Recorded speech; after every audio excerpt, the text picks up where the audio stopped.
Alors, on continue avec cette deuxième partie de cette magnifique vidéo sur les pierres. Et faut que je regarde. Ah, c'est là faut que je regarde. La caméra est là. Pourquoi je regarde toujours là? Je sais pas. C'est psychologique. Alors, j'ai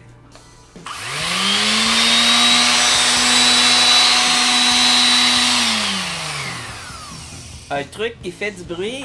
Yeah! Une des sableuses. Et avec cette sableuse pour le bois, là-bas c'est pour le bois, on va sabler des rosses. Parce que oui, ça fait des années que je m'en sers pour des rosses et ça fonctionne. Ça fait un bon 10 ans que je l'ai. C'est super efficace. Il y a un petit sac qui t'empêche d'avoir de la poudre dans ta face, de respirer. Ah, il fait une méchante tempête dehors. Oh my god! Regarde! Il y avait une bourrasse de neige là. Ah! C'est vrai! Je vais mettre mes bottes. J'ai dû voir comment il fait beau dans le 48e Nord. Oui, il a fait beau, mais pas beaucoup de neige encore, par exemple. Il fait quand même assez beau. C'est pas si pire, hein?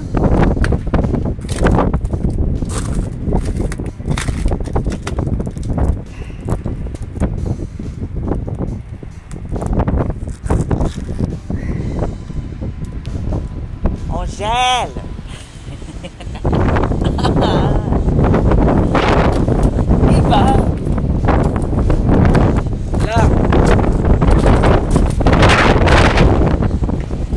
Cette démonstration étant faite, vous comprenez que nous allons rester au chaud aujourd'hui. Il n'y aura pas de sortie recording.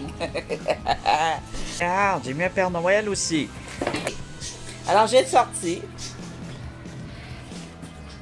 des troncs de racines. Je n'avais parlé durant l'été, durant même l'année passée, je pense. De se prendre un peu de tronc comme ça avec une scie à main ou une chainsaw ou une petite scie électrique, ou quand vous faites votre bois, vous avez une belle petite branche, vous la tranchez. On peut, ça c'est une plante, tu vois, une grosse plante que j'avais qui est morte. J'ai conservé ses racines. Ça pourrait être aussi des gros champignons durs comme ça sur un vieil arbre mort, ou un arbre vivant, tu y enlèves sans le blesser. Je pense que ça peut faire de quoi de pas pire aussi. Ici, j'avais une belle racine spéciale que j'ai cueillie sur une racine morte. Ça a plein de formes, les racines. C'est pour ça que moi, j'aime particulièrement les racines. Il y a toutes sortes d'espèces d'arbres, là. Il y a du cèdre, de l'érable, du sapin, de l'épinette, du pin. Des sortes de bois inconnus. Il y en a qui m'ont été donnés... après ça, il y a de la terre, un peu d'argile dessus, ça c'est de la racine. Alors il y en a qui m'ont été donnés de l'université de la région. Ils ont eu une rencontre avec différentes sortes de bois, puis je pense qu'il fallait qu'ils devinent c'est quoi. Bon, différentes sortes de racines. Alors ici j'ai un modèle. J'ai enlevé la racine. Ici, ben, j'ai enlevé, pas la racine, j'ai enlevé l'écorce. C'est une tranche de racine. Alors, pour enlever l'écorce, c'est simple. Un petit couteau ou un petit couteau à bois, ou ça peut être un couteau à patate comme ça. Tu peux mettre des gants. Alors ça ressemble à un sapin.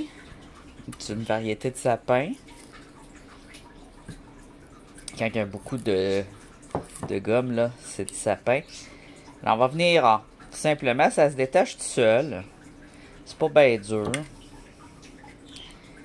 Ça s'enlève aussi avec les doigts. Ça dépend des sortes d'arbres, là.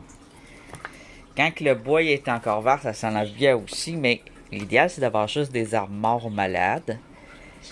Pour... à moins que ça vienne de votre courbe, vous avez un arbre de trou vraiment qui commence à être dangereux, ou une racine après un arbre. Pas une racine, mais une branche après un de vos arbres qui est malade. Vous la récupérez. Alors, je l'ai ouvert un peu avec mon couteau.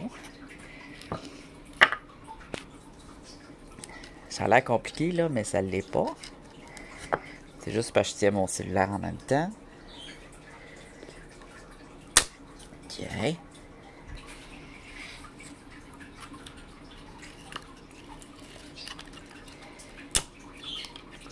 on l'enlève. Tiens, tu vois, là, souvent, ça s'enlève tout seul après. Avec des ongles dures. Si t'as pas les ongles durs, ben, tu continues avec ton couteau ou même une cuillère. Tu la glisses en dessous puis tu ramènes. Comme quand on détache des grains de maïs sur un épi de maïs, là, avec une fourchette. Tu rentres ça là-dedans. Tu rentres dans ta craque ici. Juste sous l'écorce puis ton bois. Puis tu le relèves. Tout doucement.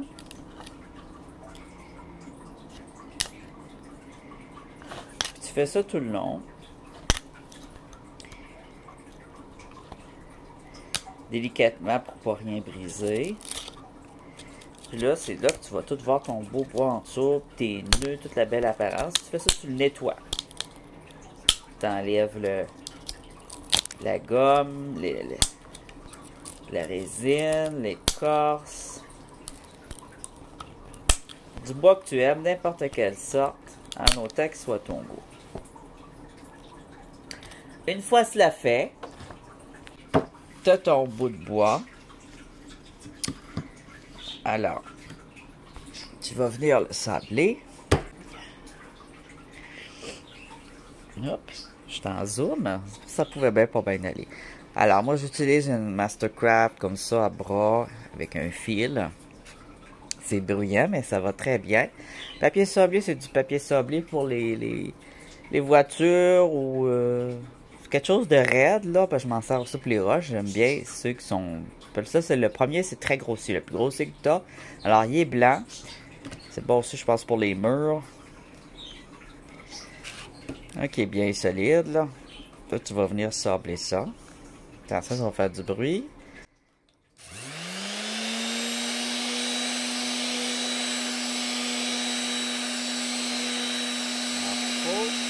Appuyer un petit peu tout en faisant des ronds. Ça se fait très bien.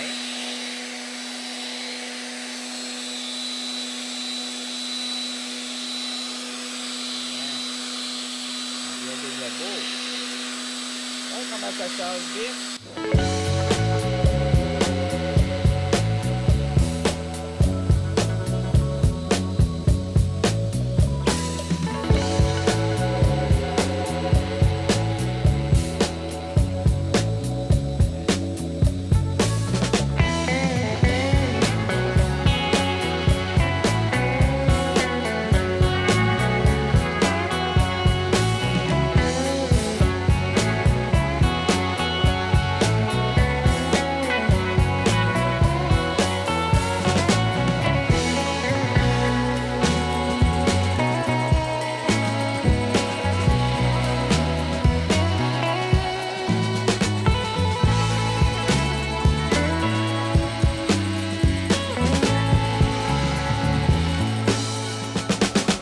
C'est déjà pas pire, mais c'est pas fini. Moi, je vais continuer à le sabler. Je vais mettre pause.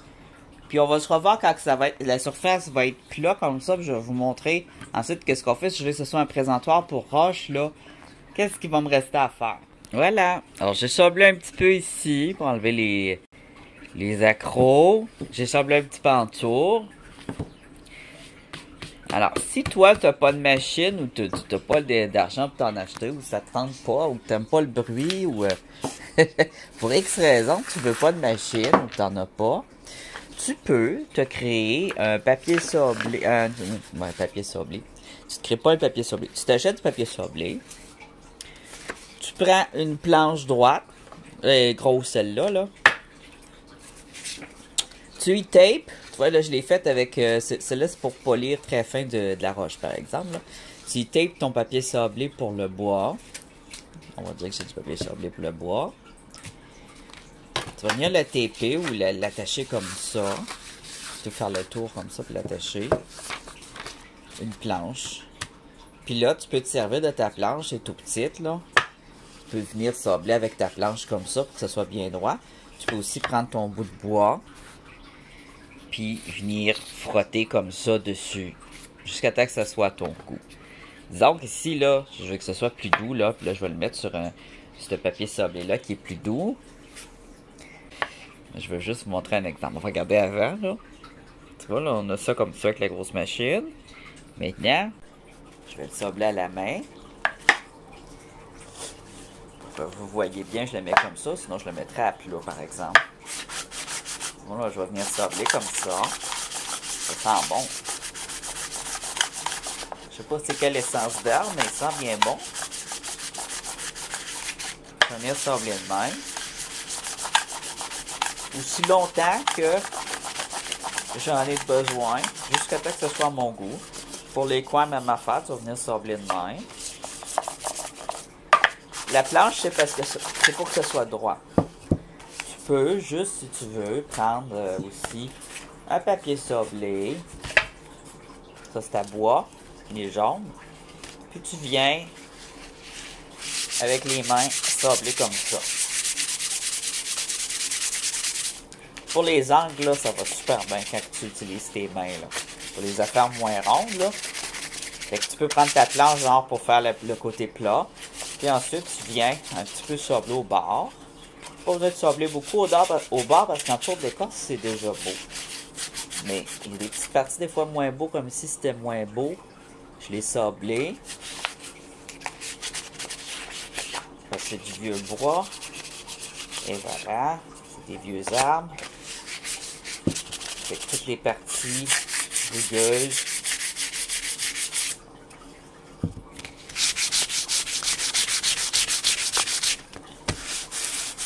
Bon. Ensuite, ça prend un crayon ou un couteau, peu importe. Et une roche qui est à ton goût.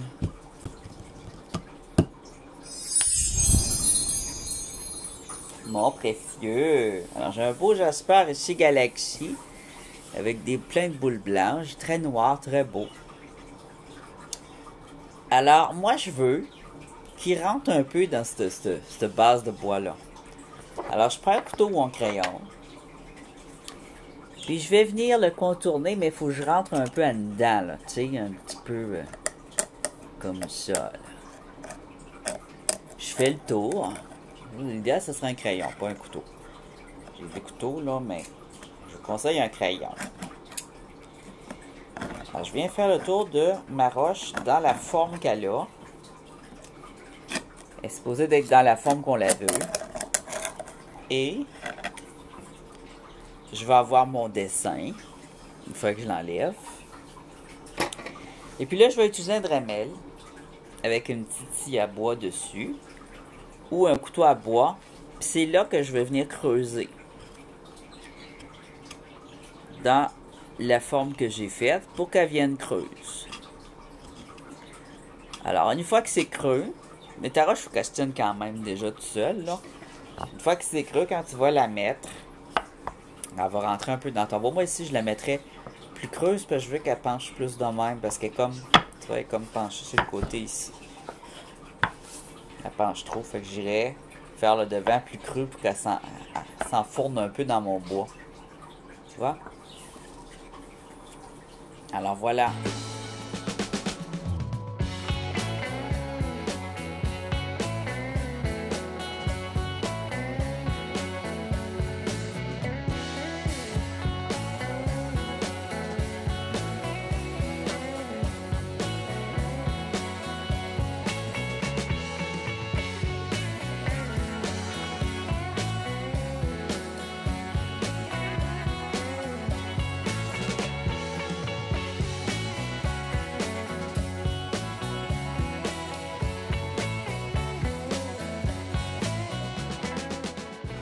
Alors là, ça prendrait soit un Dremel, soit un couteau. C'est assez long à faire.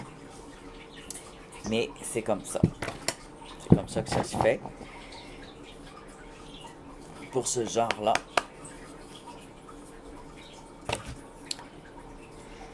Moi, je vais faire ça devant la télé. Je vais prendre mon temps à la main. Ensuite, parce que mes Dremel vont pas bien. Sinon, je vous l'aurais montré. Ensuite, je vais vous montrer à sabler avec ça. La roche.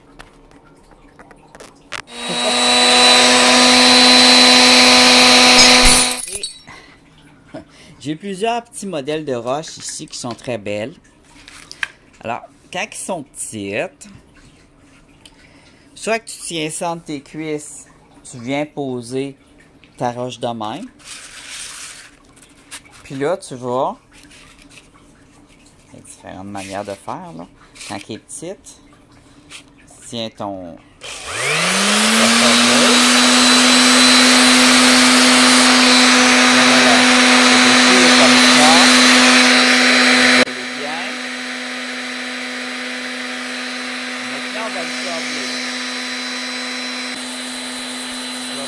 frotter comme si c'était pas une machine.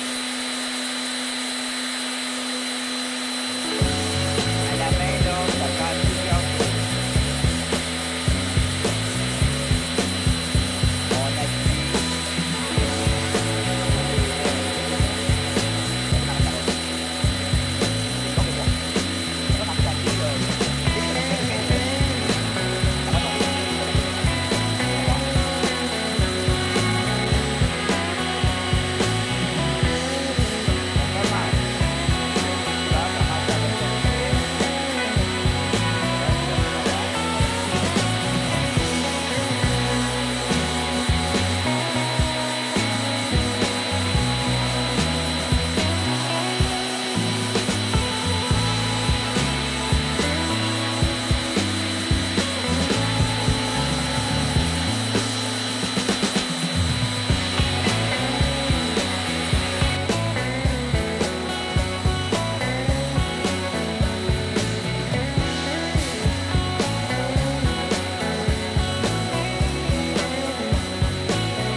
Alors, une fois qu'on pense qu'on a assez sablé avec notre matériel rough, il est tout très usé celui-là, là, on va changer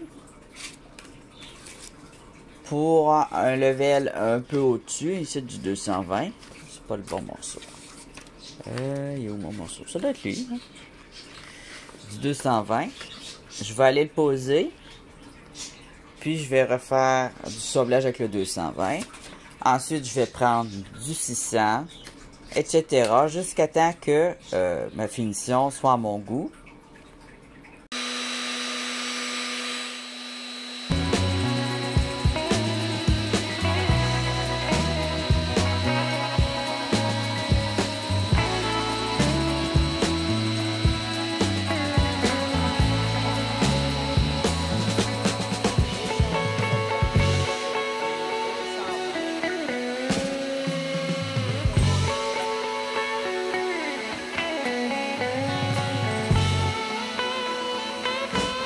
Je vais encore changer le papier.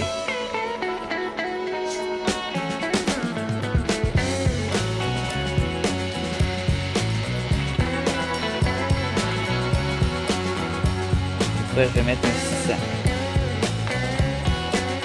Là, on a passé le 220.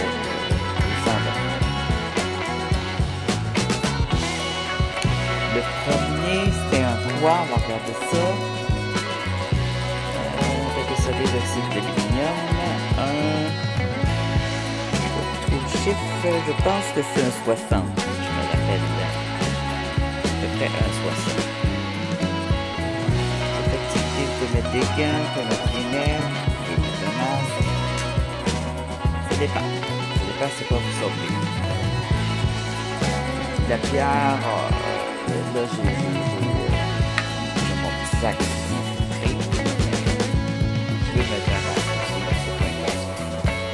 Peut-être des lumières, c'est pas beaucoup de ça fait pas des sortes de pierres ici. Ça fait des petits morceaux de technique en fait. C'est ça, les un petit peu ici, mais c'est pareil à faire encore. Je me concentre sur celui-là comme exemple. Et je vais changer ça pour celui-ci du 600.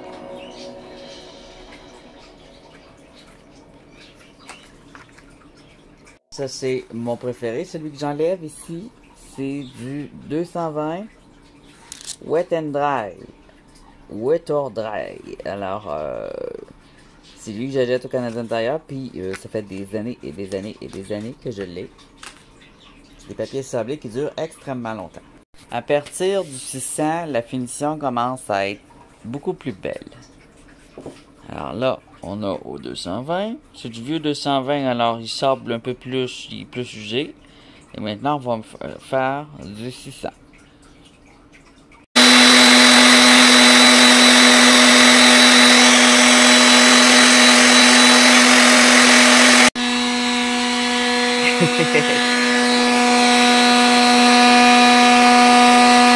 Alors, tu peux aussi faire une boîte, la taper autour, laisser un trou là, faut que l'air rentre, faut pas que ça surchauffe.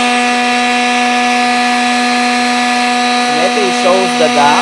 J'ai mis des pierres, puis j'ai mis un poids par-dessus pour que les pierres soient collées sur le papier sablé.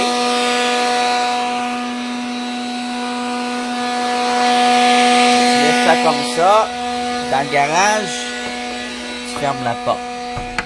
On va dire que c'est le garage. Là, tu prends un petit break. Ah, fait bien aux oreilles, hein. C'est quand même très bruyant comme...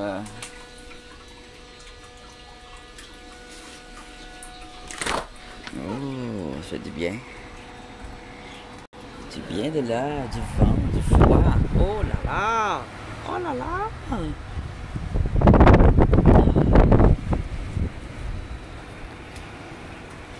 Je sais pas, je mets ça au ralenti, ça va être...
voir si y a un petit flocon qui viendrait se coller, puis on le verrait bien, parce que les flocons, ils vont vite.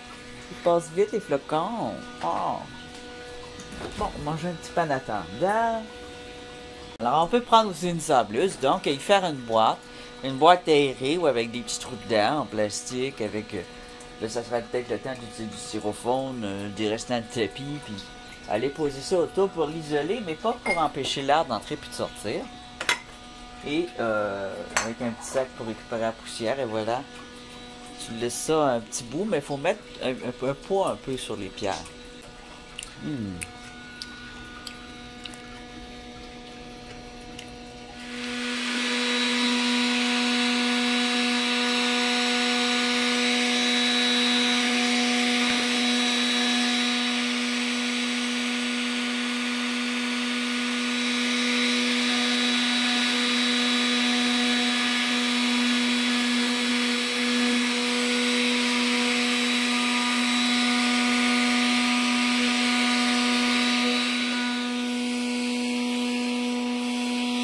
L'idéal, ce serait de faire un contour qui est vraiment de la même grosseur, en métal ou en tôle. Puis les pierres, ils se mettraient à bouger tout seuls dessus. Fait que ça serait vraiment très bien. Faut qu'il bouge un peu. Là, il bouge pas. Fait que ça fera peut-être pas grand-chose, là, comme ça. Alors, je vais regarder un peu le volcan, je vais manger. Ensuite, on va aller voir ce pierre-là.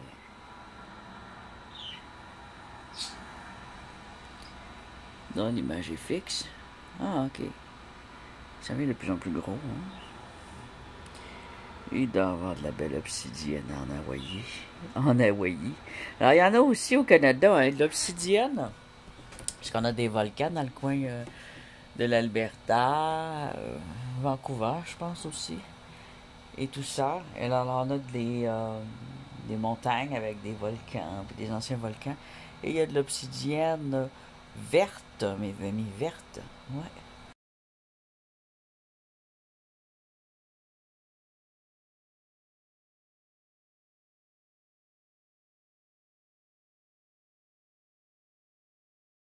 Ah, j'ai besoin d'un petit peu d'énergie.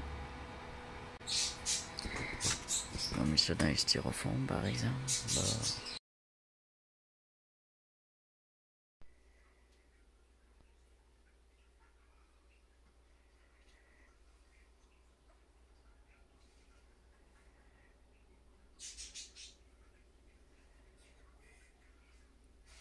Il y a encore du travail à faire, mais on voit beaucoup mieux les flocons dedans.